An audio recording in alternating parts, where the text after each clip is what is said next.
everyone, this is Hannes von Dahl from Sabaton, and you are watching RockMAP.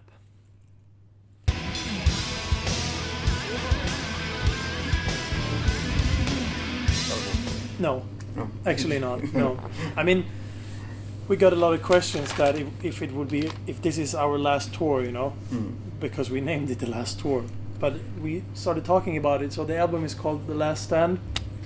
And, bands like Status Quo, they started their farewell tour in 1983. So if we need to start our farewell tour, we need 30 years. So we might as well start now. So we're starting our farewell tour now, but it might last 40 years because that's what everybody does. In the Soviet Union, so in 1943, tanks line up in thousands. Well, not much. I'm talking about me personally, at least. I think in a way that when we, let's say we write an album, we don't really have. There's no conscious plan of now we're going to do an album that is only hit songs, or we do a short but effective album. We just, from what I know, write an album that we enjoy with good music, and I think that's the way to do it, actually. And if it, I get why people maybe say that it's a safer album because it's very short. It's like 37 minutes, and it's not very progressive. But this time around, there was no songs that fitted, and maybe it will be the next time. And I think it's easy as that. Like writing music that you like and that music that you enjoy, put it on an album, get it out there, and then do another one. Not to think too much about it. Is it? Waiting to be triggered when the time is right. Well, that was one of the songs that it didn't have bagpipes from the beginning, but it was more like kind of Deep Purple, nice vibe. And it's the first Sabaton song that is in major key. It's very happy. We were talking about it, and then somebody came up with the idea. Let's try some bagpipes on it. So Jonas Kjellgren, he recorded the bagpipes, and it really fitted. So you see, not too much of a plan there either, but it turned out great. Yeah. And playing those songs, playing that song in Scotland 1 week ago, is great. What a great time.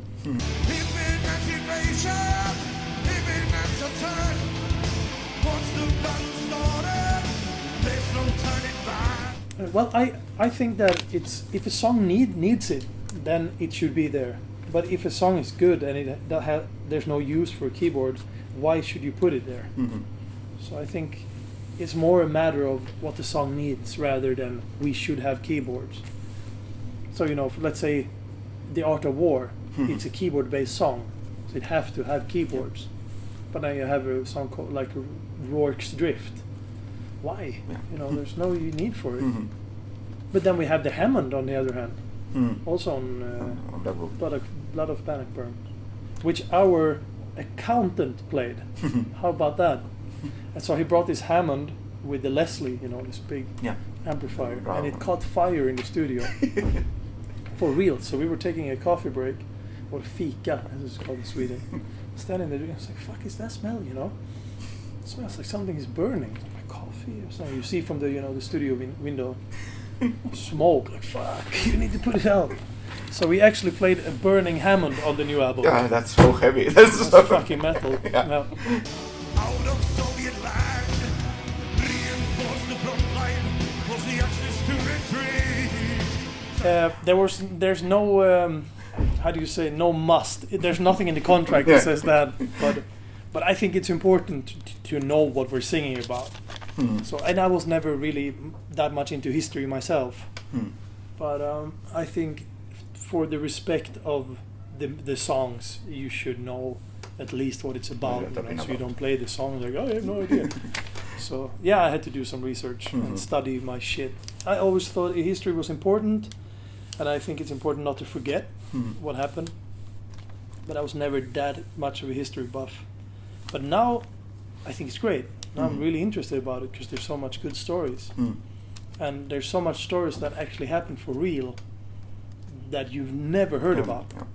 That makes me wonder, why do Hollywood make movies up? There's all these fantastic stories about extraordinary individuals that you stay in the dark, you know, stay secret, and no matter which side we're talking about now, you know, as you know, we don't take any sides. We do history, not politics.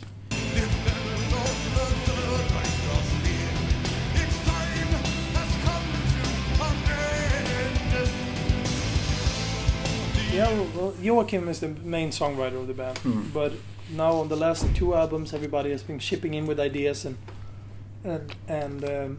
being involved. I think it's a good thing, and but I mean, he writes all the time, and so does Chris and Tommy too. You know, we always bring these mini studios that we can set up here, sit the whole day if you're in the mood, and then we take a break when it's time to go into the studio.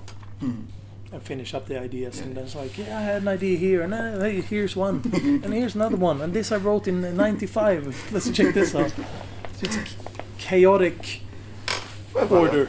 I guess it works. Yeah, I guess so. No.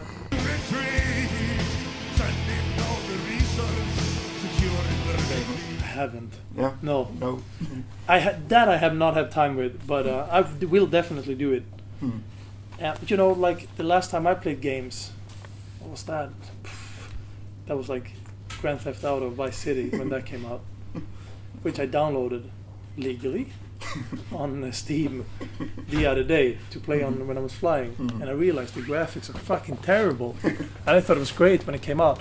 So, in all honesty, I have some years of playing video games to catch up on, and computer games, but maybe in the future I'll have some time to do it. But from what I've heard, the collaborations we've had, people have been enjoying it very well. So. And we have some other stuff coming up in the near future that I think will be cool. Yeah. And with Paradox Interactive or also? Well, that's one of those I have to kill you if I tell you. Okay. And then it becomes much maybe, much blood. And maybe you kill me, but he can tell you too. The camera, it's live.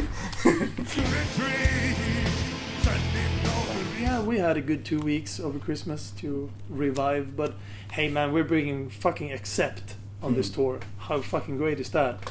It's one of my favorite bands of all time, and also Twilight Force, kicking ass every day. Playing these great venues, you know. We were here with Scorpions this summer at this venue, and now we're here by ourselves. So I would say that this is a tour of a lifetime. So for me, it's been really great. So, you know, I've been out watching Accept every day, the whole set, every day. So I have to run up and fucking warm up because I want to see Metal Heart because they play it in the end. I have to ask them to put it in the beginning of the set.